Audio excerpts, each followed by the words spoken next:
திருத்தந்தையின் குரலை கேட்போமா? அன்பு லூர்தஸ் தொலைக்காட்சி நேயர்களே, கடந்த வார நிகழ்வுகளை நாம் திருத்தந்தையின் குரலிலே கேட்க இருக்கின்றோம். கடந்த வாரம் மே மாதம் 19ஆம் தேதி ஞாயிறன்று பெந்தகோஸ்தே என்னும் தூய் ஆவியாருடைய பெருவிழாவை கொண்டாடினோம். தூய் ஆவியாரின் குரலுக்கு பணிவுடன் செவி சாய்ப்போம். நற்செய்தியை படிப்பதும் அதனை தியானிப்பதும் அது குறித்து அமைதியாக ஜெபிப்பதும் நல்ல வார்த்தைகளை சொல்வதும் கடினமான செயல்கள் அல்ல. நாம் அனைவரும் அதனை எளிதாக செய்ய முடியும் என்று திருத்தந்தை கூறினார். இயேசுனுடைய வார்த்தையை கேட்பதும் தனிப்பட்ட இறை வேண்டலிலும் நற்கருணை ஆராதனையிலும் நம்மை ஆட்படுத்தி கொள்வது தூய் ஆவியாரின் குரலுக்கு நம்மில் இடமளிக்க உதவுகிறது என்றும், ஒருவருக்கொருவர் நல்ல வார்த்தைகளை பேசும்போது கூட நாம் ஒருவருக்கொருவர் ஆற்றுப்படுத்தும் அவரின் மேன்மையான குரலின் எதிரொலியாக மாறுவோம் என்று கூறினார் திருத்தந்தை பிரான்சிஸ். மே 19 இந்நாயிறன்று பெந்தகோஸ்தே எனப்படும் தூய் ஆவியார் பெருவிழாவை திரு அவை சிறப்பிக்கும் வேளை வத்திக்கானின் புனித பேதுரு பெருங்கோவில் வளாகத்தில் கூடியிருந்த பல்வேறு நாடுகளைச் சேர்ந்து ஆயிரக்கணக்கான திருப்பயணிகளுக்கு வழங்கிய அல்லேலூயா வாழ்த்தொலி உரையில் இவ்வாறு கூறினார் திருத்தந்தை. இன்றைய நற்செய்தி வாசகத்தை மையமாக கொண்டு தனது அல்லேலூயா வாழ்த்தொலி சிந்தனைகளுடன் அவர்களுடன் பகிர்ந்து கொண்ட திருத்தந்தை பிரான்சிஸ் அவர்கள் இயேசு துணையாளராம் தூய ஆவியார் குறித்து பேசுகிறார் என்றும், அவர் எதை கேட்டாலும் நமக்கு கற்பிப்பார் என்றும் தெரிவித்தார். அன்பு, நன்றியுணர்வு, நம்பிக்கை, இரக்கம் போன்ற அற்புதமான உணர்வுகளை வெளிப்படுத்தும் வார்த்தைகளால் தூய் ஆவியார் நம்மிடம் பேசுகிறார் என்று எடுத்து காட்டிய திருத்தந்தை, இது அழகான, ஒளிமயமான, உறுதியான மற்றும் நீடித்த உறவையும் கடவுளின் என்றும் உள்ள பேரன்பையும் நமக்கு வெளிப்படுத்துகிறது என்றும் கூறினார். ஊட்டமளிக்கும் தூய் ஆவியாரின் வார்த்தைகள் நம் வாழ்வை மாற்றும் மற்றும் நம் வாழ்விற்கு பயனளிக்கும் இத்தகைய வார்த்தைகள் தூய் ஆவியானவர் நம்மில் திரும்ப திரும்ப சொல்கிறார். ஏனென்றால் அவை நம் இதயங்களில் அதே உணர்வுகளையும் நோக்கங்களையும் உருவாக்கி வளர்க்கின்றன என்று கூறினார் திருத்தந்தை. இந்த காரணத்திற்காக ஒவ்வொரு நாளும் நற்செய்தியின் ஒரு பகுதியை படிப்பதன் வழியாக அந்த வார்த்தைகள் நம்மை ஊட்டமளிக்க செய்வது மிகவும் முக்கியம் என சுட்டி காட்டிய திருத்தந்தை, நம்முடன் ஒரு பாக்கெட் நற்செய்தி காஸ்பல் வைத்திருப்பதன் வழியாக அதனை நாம் எளிதில் செய்யலாம் என்றும் எடுத்து காட்டினார். தூய் ஆவியாரின் குரலுக்கு தனி இடம் அளிப்போம். இயேசுவினுடைய வார்த்தைகளை கேட்பதும் தனிப்பட்ட இறை வேண்டலிலும் நற்கருணை ஆராதனையிலும் நம்மை ஆட்படுத்தி கொள்வதும் தூய ஆவியாரின் குரலுக்கு நம்மில் இடமளிக்க உதவுகிறது என்றும், ஒருவருக்கொருவர் நல்ல வார்த்தைகளை பேசும்போது கூட நாம் ஒருவருக்கொருவர் ஆற்றுப்படுத்தும் அவரின் மேன்மையான குரலின் எதிரொலியாக மாறுகிறோம் என்றும் கூறினார் திருத்தந்தை. நற்செய்தி படிப்பதும் அதனை தியானிப்பதும் அது குறித்து அமைதியாக ஜெபிப்பதும் நல்ல வார்த்தைகளை சொல்வதும் கடினமான செயல்கள் அல்ல என்று கூறிய திருத்தந்தை பிரான்சிஸ் அவர்கள், நாம் அனைவரும் இதனை எளிதாக செய்ய முடியும் என்ற நம்பிக்கையை தெரிவித்தார். எனவே அன்புக்குரியவர்களே, இது எளிதாக நம்மால் செய்யக்கூடிய ஒன்று. தூய் ஆவியானவருடைய வல்லமை நம்மிலே செயல்பட நம்முடைய திறந்த உள்ளம், அவருக்காக நாம் காத்திருக்கின்ற சூழல்கள் நம்மை பெரிதும் வாழ வைக்கும் என்பதை நினைவுபடுத்துகின்றார். பெந்தகோஸ்தே நாள் என்கின்ற போது உயிர்த்த ஆண்டவருடைய 50வது நாளை நாம் நினைவு கூறுகின்ற வேளையிலே திரு அவையினுடைய பிறப்பின் நாளாகவும் கொண்டாடுகின்றோம்.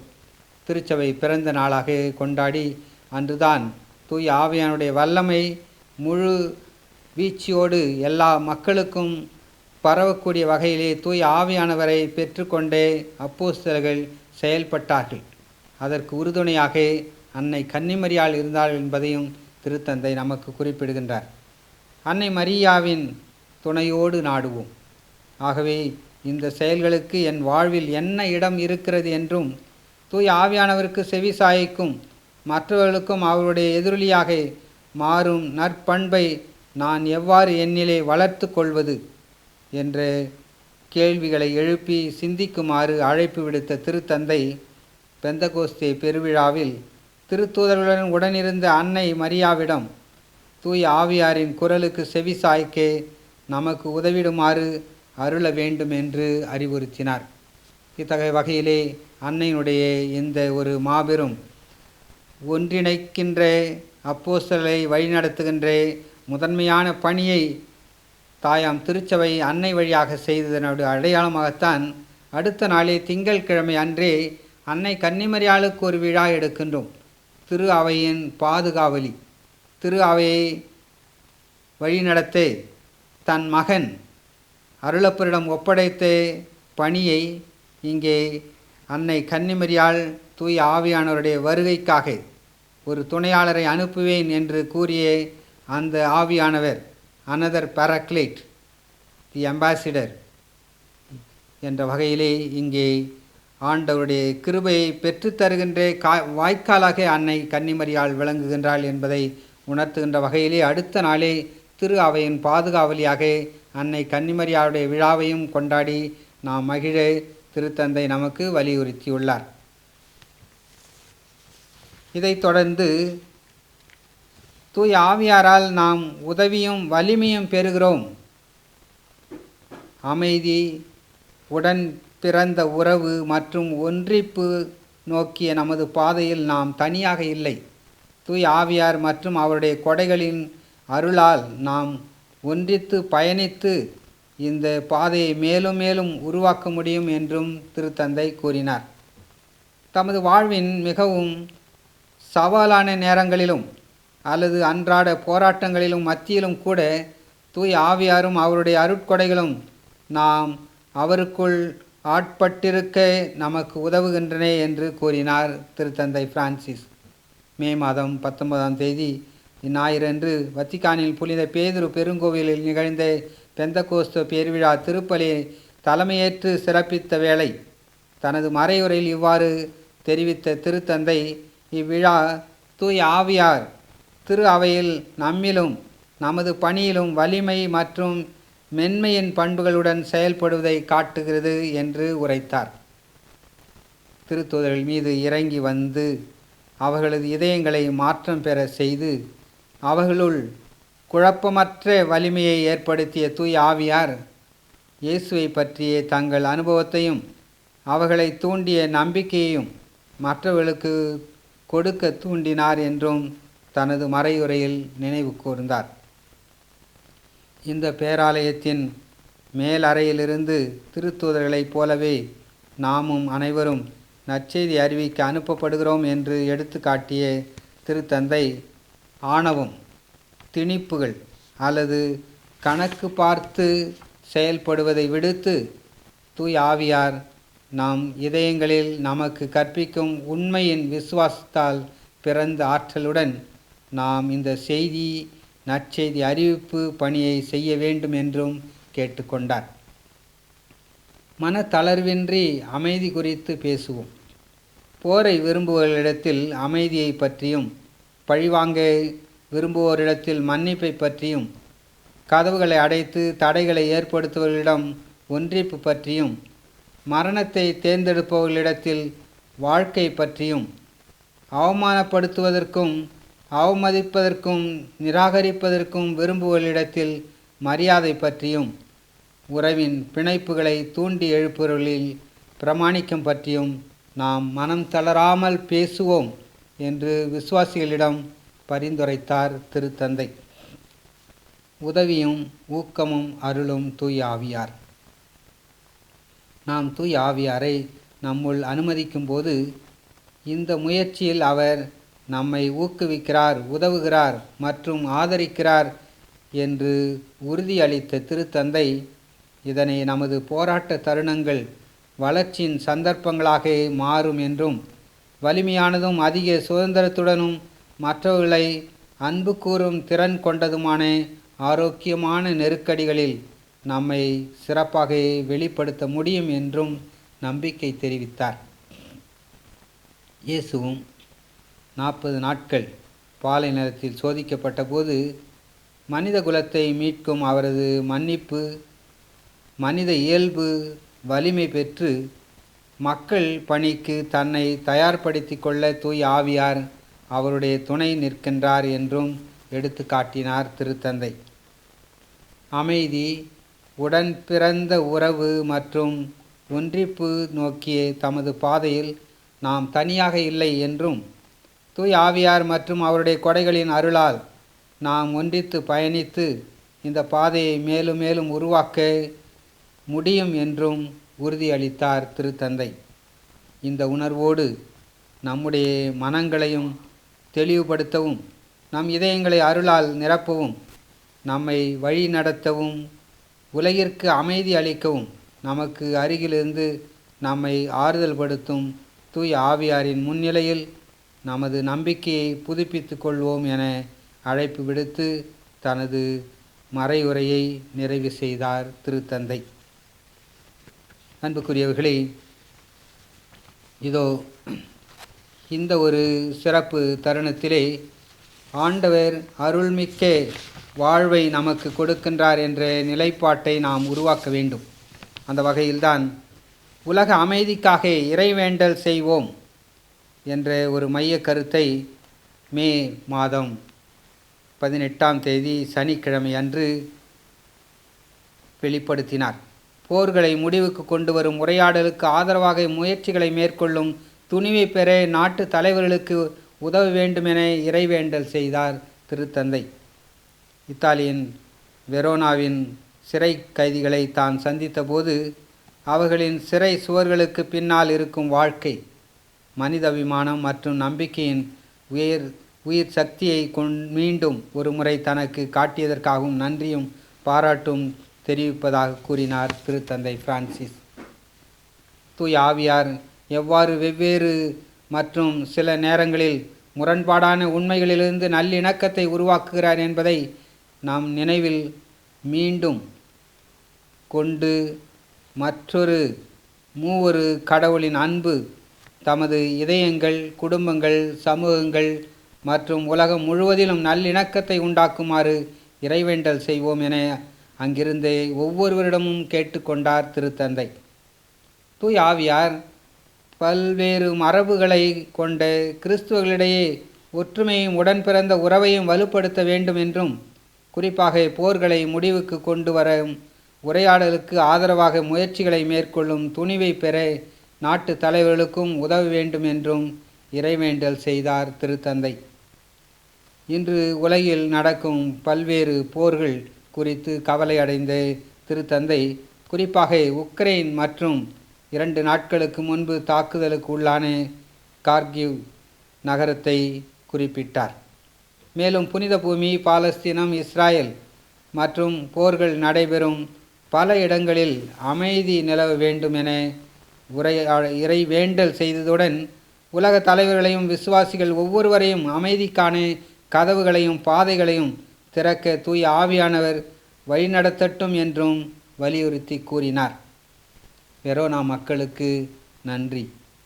இறுதியில் இத்தாலியின் வெரோனா நகர மக்களின் அன்பான வரவேற்பு மற்றும் விருந்தோம்பலுக்காக நன்றி கூறிய திருத்தந்தை குறிப்பாக தான் சிறை கைதிகளை சந்தித்த போது அவர்களின் சிறை சுவர்களுக்கு பின்னால்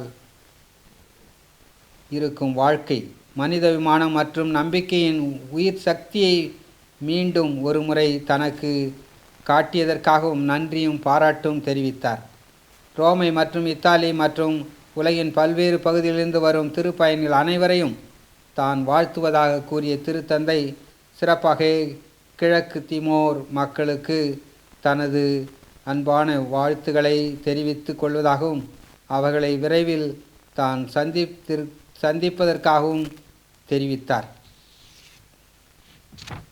அன்புக்குரியவர்களே, பல்வேறு சூழல்களிலே திருத்தந்தை மக்களை சந்தித்தும் ட்விட்டர் செய்தியிலும் பல்வேறு கருத்துக்களை பகிர்ந்து கொண்டு வருவது ஒரு மாபெரும் நவீன உலகின் ஒரு ஊடகத்தினுடைய வெளிப்பாட்டினுடைய நல்ல பயனை நமக்கு தருகின்றது. அந்த வகையிலே திருத்தந்தை தன்னுடைய புதன் மறைக்கல்வி உரையை ட்விட்டர் செய்தியிலே மிக சுருக்கமாக கொடுத்திருக்கின்றார். பொதுவிலே அவர் அங்கே எந்த ஒரு நிகழ்வையும் நடத்தவில்லை என்பதையும் நாம் அறிகின்றோம். எனவே மனத்தாழ்மை என்பது நமது கிறிஸ்துவ வாழ்வின் அடித்தளமாக உள்ளது. ஆணவமும் வீண் பெருமையும் மனித இதயத்தை வீங்க செய்யும். அதே வேளையில் மனத்தாழ்மை விடயங்களை அவற்றின் சரியான பரிணாமத்திற்கு மீட்டெடுக்கிறது என்று திருத்தந்தை கூறினார். மனத்தாழ்மை என்பது நமது கிறிஸ்துவ வாழ்க்கையின் அடித்தளமாக உள்ளது. இது ஆணவத்திற்கு எதிரான மருந்து மற்றும் மோசமான துணை என்றும், ஆணவமும் வீண் பெருமையும் மனித இதயத்தை பாதிப்படைய செய்கிறது என்று கூறினார் திருத்தந்தை பிரான்சிஸ். மே 22 புதனன்று தான் வெளியிட்டுள்ள ட்விட்டர் குறுஞ்செய்தி ஒன்றில் இவ்வாறு உரைத்துள்ள திருத்தந்தை பிரான்சிஸ் அவர்கள், ஆணவமும் வீண் பெருமையும் தனது இதயத்தை பாதிப்படைய செய்யும். அதேவேளை மனத்தாழ்மை விடயங்களை அவற்றின் சரியான பரிணாமத்திற்கு மீட்டெடுக்கிறது என்றும் கூறினார். நமது நல்ல குணங்கள் மற்றும் குறைபாடுகளால் நாம் அற்புதமான ஆனால் அதே வேளையில் வரைமுறைக்கு உட்பட உயிருள்ளவர்களாக இருக்கின்றோம் என்றும் சுட்டிக்காட்டினார் திருத்தந்தை. அன்புக்குரியவர்களே, கடந்த வார திருவழிபாட்டின் நிகழ்வுகளின் சுருக்கத்தை பார்ப்போம் என்றால், கடந்த ஞாயிறு 19ஆம் தேதி மே மாதம் தூய ஆவியானவர் பெந்தகோஸ்தே பெருவிழாவை கொண்டாடி மகிழ்ந்தோம். அதை அடுத்து திங்கட்கிழமை 20ஆம் தேதி அன்னை கன்னிமரியாள் திரு அவையின் பாதுகாவலர் என்ற முதல் ஆவியினுடைய கனியை பெற்ற தாயினுடைய நினைவை நாம் கொண்டாடினோம். 22ஆம் தேதி கார்சியா நகர் புனித ரீத்தா, நாப்போலியிலே உள்ள புனித ரீத்தா சாங்க்துவாரியோ மிக சிறப்பு மிக்கதாகவும் பழமை வாய்ந்ததாகவும் பல மக்களுக்கு அவர்கள் தாயாக இருந்தாலும் சிறந்த வகையிலே ஆண்டவருடைய புனிதத்தை நாடி இறை பற்றை பெற்றுக்கொண்டதற்கு அடையாளமாக இந்த ஒரு நிகழ்வை அந்த நாளிலே நாம் பார்க்கின்றோம். இதை அடுத்து 24ஆம் தேதி வெள்ளிக்கிழமை இடைவிடா சகாய மாதா அவர் லேடி ஆஃப் பெர்பெச்சுவல் சக்கர் என்ற இந்த விழாவை நாம் கொண்டாடி மகிழ்கின்றோம். சலேசிய சபையினருக்கு இது ஒரு சிறப்புமிக்க நாளாகவும் அமைகின்றது. பல்வேறு பங்குகளிலும் இடைவிடா சகாய மாதாவை பாதுகாவலியாக கொண்டு சிறப்பான வகையிலே அவர்கள் விழா கொண்டாடினார்கள். அதனுடைய அடையாளமாகவும் நாம் நம்முடைய பங்கிலே ஒவ்வொரு ஞாயிற்றுக்கிழமை அல்லது சனிக்கிழமை நாம் தூய சகாய மாதா, இடைவிடா சகாய மாதாவுடைய நவநாளை ஜெபித்து ஒப்பு கொடுக்கின்றதும் அன்னையுடைய பாதுகாப்பிலே வழிநடத்துகின்ற நிகழ்வும் சிறப்பு மிக்கது என்பதை நாம் அறிவோம். 25ஆம் தேதி திங்கள் அன்று புனித 7ஆம் கிரகோரி திருத்தந்தையுடைய விழாவை கொண்டாடினோம். பாசி நகர் புனித மக்தலா மரியா கன்னியருடைய நினைவு நாளையும் நாம் கொண்டாடி மகிழ்கின்றோம். இன்றைய நாளிலே 26ஆம் தேதி மூவரு கடவுள் ஹோலி ட்ரினிட்டி இவருடைய 8வது மகனுடைய நிகழ்வையும் நாம் கொண்டாடி மகிழ்ச்சி கொண்டாட்டத்திலே இருக்கின்றோம். இந்த வருகின்ற வாரம் 8வது பொது காலத்தினுடைய வாரமாக அமைந்து மக்களை தொடர்ந்து நற்செய்தியின் தூதுவர்களாக செயல்பட தூய ஆவியானுடைய வல்லமை செயல்படுவதற்கான வழிகாட்டுதல்களை நாம் அறிந்து நம்முடைய வாழ்க்கைக்கு ஏற்ற பாடங்களை நாம் அறிந்து கொள்வதில்தான் நமக்கு இறை ஆற்றல் இருக்கின்றது. எனவேதான் அன்புக்குரியவர்களே, உன் வாழ்க்கை சரியோ தவறோ வாழ்வது ஒரு வாழ்வு. அதை உனக்கு பிடித்தபடி மனசாட்சிப்படி வாழ். தீர்வுகள் சொல்ல இங்கு யாரும் நல்லவரும் இல்லை, தீர்வுகள் கேட்க எந்த கெட்டவரும் இல்லை என்பதை ஒரு எழுத்தாளர் நமக்கு சிறப்பாக எடுத்து சொல்லுகின்றார். அதே போன்று கடந்து போன நாட்களுக்காக கவலைப்படாதீர்கள். Don't think of the past. அதை பற்றி worry பண்ணாதீர்கள். நடந்து செல்ல நல்ல நாட்கள் நிறைய உண்டு. அதை நினைத்து முயற்சி செய்யுங்கள். வாழ்வின் வெற்றியை காண்போம். அதே போன்றுதான் அழகாய் அமைவதெல்லாம் வாழ்க்கை அல்ல. அமைவதை அழகாய் மாற்றிக்கொள்வதே வாழ்க்கை. இந்த வகையில்தான் இன்று பலர் வரன் தேடுகின்ற போது அந்த பெண் அழகாக இல்லை, கருப்பாக இருக்கின்றது என்றெல்லாம் பல குறிப்புகளை சொல்லி அதை தட்டி கழிக்கின்ற இளைஞர்களை பார்க்கின்றோம். ஆனால் அவருடைய உள்ளத்தின் அழகு, அவருடைய குடும்பத்தினுடைய பாங்கு எத்தகைய நல்ல குடும்பங்களாக இருக்கின்றது என்பதை பார்ப்போம். வெளி தோற்றத்தை வைத்து நாம் முடிவு செய்வதால் எந்த ஒரு பெரும் பலனை நாம் அனுபவித்து முடியாது என்பதையும் நினைவில் கொண்டு அன்றைய ஒவ்வொரு நாளும் இறைவனுடைய ஆசீர் பெற்றதாக இருக்க வேண்டும். ஒவ்வொரு குடும்பமும் learn first to all to put their religion into practice by caring for their own family and so repaying their parents and grandparents, for this is the pleasing to God. தீமோத்தேயுவுக்கு எழுதிய முதல் திருமுகத்திலே 5ஆம் அதிகாரத்திலே 4வது வசனத்திலே மிக தெளிவான ஒன்றாக இருக்கின்றது. நாம் அனைவரும் விசுவாசத்தை கடைபிடிக்கின்றவர்களாகவும் வாழ்க்கை பயணத்திலே வெற்றி காணுகின்றவர்களாகவும் இருக்க வேண்டும். அப்போதுதான் உண்மையான இறை அன்பை நம்முடைய குடும்பங்களிலே விதைக்க முடியும் என்பதை உணர்வோம். அதே போன்று விடுதலை பயண நூலிலே 5ஆம் அதிகாரத்திலே 2வது வசனத்திலே The Lord is my strength and my defense. He has become my salvation. He is my God and I will praise him, my father's God, and I will exalt him. அந்த வகையிலே நாம் ஒவ்வொரு நாளும் ஆண்டவருடைய பாதையிலே வழி நடத்துகின்றவர்களாகவும் இறை ஆற்றலை நம்முடைய குடும்பங்களிலே வளர்த்தெடுக்க இறைவன் நமக்கு துணை புரிய நாம் மன்றாட வேண்டும். May your home be filled with God's presence, peace, love, happiness, favor and blessing.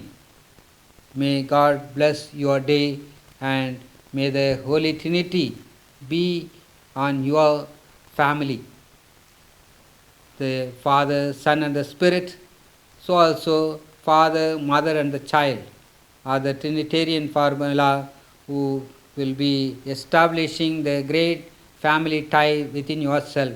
May Almighty God bless everyone and every family.